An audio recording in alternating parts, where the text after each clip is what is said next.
Are Elena Aiello's chilling prophecies coming true? That question is being asked more and more today, and by the time you finish watching this video, you will understand exactly why. This is not just a story about visions or mysterious wounds. This is the story of a woman who saw what was coming, warned the world about it, and spent every single day of her life trying to make a difference. Stay with me, because what you are about to hear might change the way you see the world around you. To understand Elena Aiello, we have to start at the beginning, not with the visions, not with the prophecies, with the person. Because before any of the extraordinary things happened, there was just a girl, a real girl, from a real family, living a simple life in a small town in southern Italy. The place was Calabria. The time was the late 1800s. If you have never been to southern Italy, picture this. Rocky hills under a burning sun. Small stone villages where everyone knows everyone. Farmers waking up before sunrise. Church bells marking the hours of the day. Life was hard, but it was honest. People worked with their hands, took care of their neighbors, and built their lives around faith. That was the world Elena was born into, and it shaped everything about who she became. Before we go any further, one thing needs to be said clearly. Elena's story includes things that are historically documented and things that belong to personal spiritual testimony. We are going to treat both with respect. We are not here to make wild claims. We are here to understand a life and ask what it still means for us today. Elena Aiello was born on April 10, 1895, in the small town of Montalto. Her father, Pascal, was a tailor. Her mother was Teresa. They were not rich, but their home had something more valuable than money. It had dignity, discipline, a faith that was not just practiced on Sundays, but lived every single day. Pascal taught his daughter something through his work with needle and thread that she never forgot. He showed her that quality comes from patience, that good things are built slowly, carefully, one small step at a time. As a child, Elena was different from most kids, but not in a flashy way. She was quiet, thoughtful. When a neighbor was struggling, she felt it. When someone in her family was sick, it weighed on her, but she never made a scene about it. She never demanded attention. There was a stillness about her that people noticed without quite being able to explain. Then, when she was just 9 years old, her mother died. That kind of loss at that age, in a poor rural village in the 1800s, was devastating. There were no therapists, no support groups. You either fell apart or you stepped up. Elena stepped up. She took over the household. She helped her father. She cared for her siblings. She became the anchor of a family that had just lost everything that held it together. And when the weight got too heavy, she did not go looking for an escape. She went to church, not to hide from her problems, to find the strength to face them. People who knew her back then described her the same way every time. Gentle but firm, humble but strong. She did not want to be noticed. She wanted to be useful. And as she got older, that desire to serve only grew. She helped the poor in her village. She lived her faith simply and sincerely, and quietly. She began to dream of becoming a nun, but the world had other plans. In 1914, World War I broke out. For the people of Calabria, that meant watching the young men leave and the hard times get harder. Elena, like everyone around her, saw the world she grew up in start to crack. And during those same years, her own personal struggles were just beginning. At this point in her life, there were no prophecies, no visions, no mysterious signs. There was just a young woman with a deep faith, a love for her family, and a quiet determination to keep going no matter what. She was flesh and blood, rooted in a real time and a real place. But even then, something about the way she carried herself made people feel that she was being prepared for something bigger, something none of them could see yet. By the early 1920s, Elena finally did what she had always dreamed of doing. She entered a convent and joined the Sisters of the Most Precious Blood. It felt like coming home, but that feeling did not last long. Her health collapsed. It started with a pain in her shoulder that got worse and worse. This was before modern medicine, before antibiotics. An infection like hers could kill you or leave you permanently damaged. Elena endured it without complaint. She did not ask for special treatment. She did not fall apart. She accepted the pain as part of her life and kept going. Then came an even harder blow. She was diagnosed with gastric cancer. Her body started rejecting food. She grew weaker every week. To the people watching her, it looked like her life was being cut short before it had even really started. A young woman fading away in a convent bed. But something surprising was happening beneath the surface. As her body got weaker, her interior life got stronger. She was no longer just a person who practiced her faith. She was living it inside the fire of real suffering. And that changed everything about her. Those who sat with her during those long, difficult months noticed it clearly.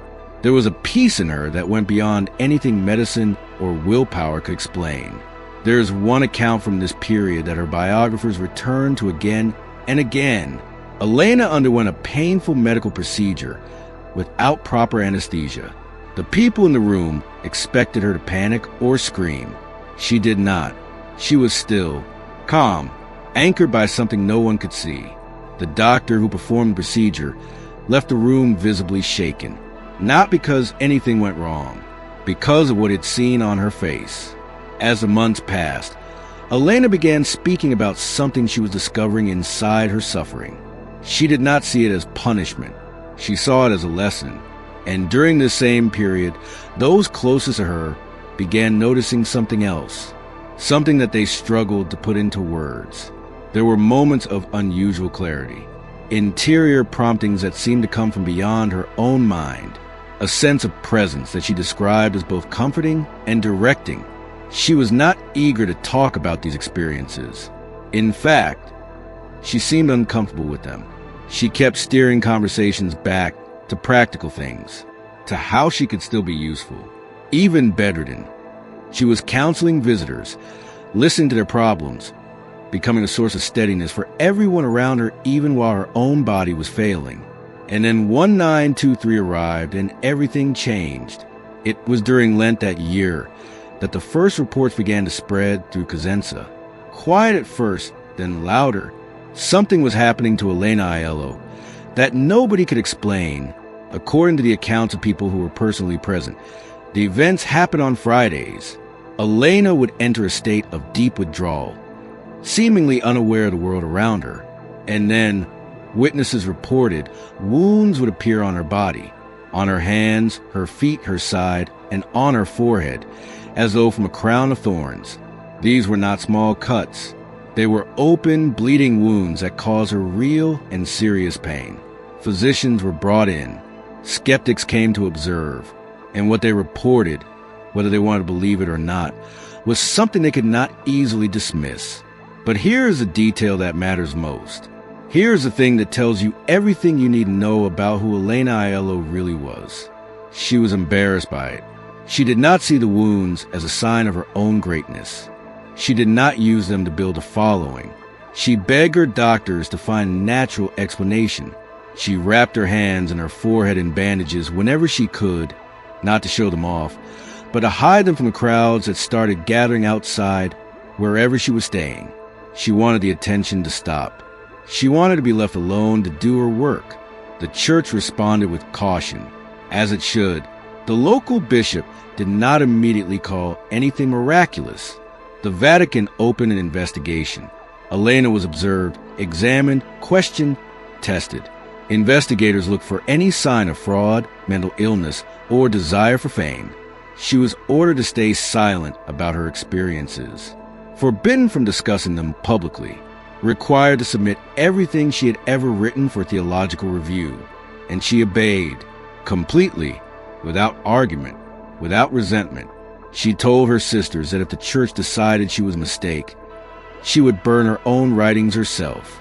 That kind of surrender to authority from someone with every reason to fight back was itself one of the most powerful things the investigators saw. People who manufacture spiritual reputations do not behave that way. While all of this was happening, crowds kept growing. People were traveling from across Italy to see her. Some came from genuine faith. Some came out of plain curiosity. And Elena used none of it for herself. In 1928, she founded the Minim Sisters of the Passion of our Lord Jesus Christ, a religious order dedicated entirely to protecting and educating abandoned children. While the world was debating the wounds on her hands, Elena Aiello was washing the faces of orphans. She took the most dramatic, most unexplainable chapter of her life and turned it into a home for kids that nobody else wanted. That is who she was. As the 1930s moved toward catastrophe, something in Elena's experience began to shift. The suffering that had defined her earlier years was now joined by something that reached further than her own soul, further than her own community. She began speaking about the world, and this is where things get serious. To understand what she said, you have to understand the moment. It was 1938. Italy was locked in a political alliance with Nazi Germany. Nationalism was everywhere. Questioning the direction of the country was not just unpopular, it was dangerous. And in that climate, Elena began warning about what was coming. She did not frame it as political commentary. She framed it as a spiritual alarm. She said that humanity was walking blindly toward a disaster of its own making, that the nations of Europe were preparing a bitter cup for themselves. She described what witnesses recorded as visions of great violence and destruction, but she always connected those outcomes to something spiritual. When human dignity is treated as worthless, she believed, when justice is thrown aside for power, the result is fire. She called for prayer, for a genuine turning of hearts. She said the severity of what was coming could still be reduced if people chose a different path. Her tone was never angry. It was sorrowful. She spoke about Italy with particular pain, believing her own country was at a crossroads and that the road it was taking would bring grief to nearly every family. She never went to press. She never stood on a street corner. She shared these things quietly with her confessors, her sisters, an occasional visitor who sought her counsel. She always submitted what she said to her superiors for their review. She never called herself a prophet. She presented everything as a conditional appeal. She believed the future was not locked, that human choices still mattered, that it was not too late. When the war came, exactly as she had described it, people who had heard her speak felt something shift inside them. And Elena's response was not to say she had been right. Her response was to work harder. She and her sisters turned their convent into a refuge, a shelter for children made homeless by the fighting, a place of warmth for shattered families. They became exactly what she had always believed the church should be, not a fortress, a home. When the war ended, Elena did not go quiet, but what she focused on changed. She began speaking about what she called a quieter crisis. No bombs, no battlefields, but in some ways, she believed more dangerous, because it was harder to see. She watched the post-war world rebuild itself with speed and hunger. People wanted prosperity. They wanted comfort. They wanted to put the horror behind them and move forward. And there is nothing wrong with any of that. But Elena observed something being left behind in the rush, a growing indifference to the sacred, a slow drift away from family, from community, from the things that actually hold society together when everything else falls apart. She spoke about the family with the urgency of someone who had spent her life caring for children who had none. She believed the home was the first school of love and justice, that what children absorb from watching their parents, the values practiced in ordinary daily moments, had consequences that no government program could replicate or replace. She watched that foundation weaken, and it grieved her deeply. She talked about a hardening of heart, a condition where people become so focused on their own comfort and ambition that they stop being able to see the suffering of the person right next to them. She spoke about a society drifting away from God and the inevitable loneliness and confusion that follows. Her words were never a lecture. They were never condemnation. They were the words of a mother who loved the world too much to stay quiet about what she saw happening to it. And if you are honest with yourself, you probably recognize what she was describing. The same drift, the same distraction, the same quiet erosion of the things that used to hold families and communities together. Elena was not speaking only to 1950s Italy. She was speaking to every generation that would come after her, including ours. Now, here is something I want to say directly before we go further. If you have been watching this channel and have not subscribed yet, please do it right now.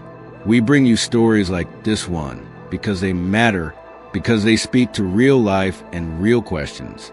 Subscribe so you never miss what comes next. It takes 2 seconds, and it means everything to this community. Through all the decades of scrutiny, through all the investigations and silences imposed on her by church authority, Elena never wavered. The Vatican examined her thoroughly and found no evidence of fraud, no spiritual pride, no desire for personal gain. What they found instead was a woman who lived in poverty, poured everything she had into her sisters and the orphans in their care, and submitted completely to authority even when it cost her enormously. The investigators who came looking for manipulation found something they were not expecting. They found integrity. Simple, quiet, unshakable integrity. By the time Elena reached the final years of her life, she had witnessed more than most human beings ever will. 2 world wars, the collapse of old certainties, the rise of materialism, the beginning of the Cold War, and the constant low hum of anxiety that came with it. She had watched the world change in ways that would have been unimaginable to the girl who grew up in the hills of Calabria, and yet her hope never died. She spoke, in those later years, about purification, about the idea that the trials humanity passes through are not meaningless, that difficulty strips away what is not essential and reveals what is, like a winter that looks like death, but is actually preparing the ground for spring, like a vine being pruned, so it can produce more fruit. She was not romanticizing suffering. She was saying that God wastes nothing, that even the hardest seasons of history serve a purpose, that renewal is always possible. She believed that no person was just a spectator in the drama of human history. She believed that every act of love, no matter how small, mattered, that every prayer, no matter how quiet, had an effect that extended beyond the room where it was prayed, that choosing patience over anger, compassion over judgment, faith over fear, in the ordinary moments of an ordinary day, was participation in something cosmic. That is not a passive message. That is one of the most demanding things anyone can be told. It means there is no hiding behind the size of the problem. It means your choices today, in your home, with your family, in your community, are not small. They are part of the story. On June 19, 1961, Elena Aiello died quietly in a clinic in Rome. She was 66 years old. She had spent most of her adult life in poor health, but she had also spent most of her adult life building something that outlasted her: an order of sisters, a network of schools and orphanages, a body of writing that people are still reading today, and a way of being in the world, simple and faithful and completely focused on others, that is harder to find than most of us would like to admit. The formal church process that followed her death was long and careful. In 1991, Pope John Paul II declared her venerable. Then, on September 14, 2011, Pope Benedict XVI beatified her in a ceremony held in Cosenza. The church was not declaring every word of her prophecies to be accurate. It was declaring that her life, taken as a whole, demonstrated heroic virtue, that she had practiced faith and hope and charity at a level that most of us will never reach, that she was worthy of being held up as an example. Today, the Minim Sisters of the Passion continue her work in schools and orphanages around the world. They are her living legacy, a reminder that though the world goes through dark seasons, the work of compassion never stops being necessary. Her writings are still being read, not just by theologians or historians, by ordinary people who are tired of being afraid, by people who want a voice that speaks honestly about the state of the world without turning it into panic, by people who are looking for something solid to stand on when everything around them feels unsteady. Elena Aiello offers that, not as someone demanding belief, as a witness, As someone who walked through the worst the 20th century had to offer and came out the other side, still holding on to hope with both hands. So are her prophecies coming true? Look at the world around you. Look at the drift away from faith and family that she described. Look at the hardening of heart that she warned about. Look at the hunger people carry today for something real, something true, something that holds. You do not need to accept every detail of her mystical experiences to recognize that what she was pointing at was real. What she was describing was a direction, and the direction she described is one that many people today can see with their own eyes. But here is what she would want you to take away from her story. Not fear, not dread, not the paralysis that comes from staring at a dark horizon and feeling helpless. She would want you to take away the same thing she lived by, the conviction that you are not a spectator, that your life, your home, your daily choices, your prayers, your small acts of love and faithfulness are not irrelevant to the story of the world.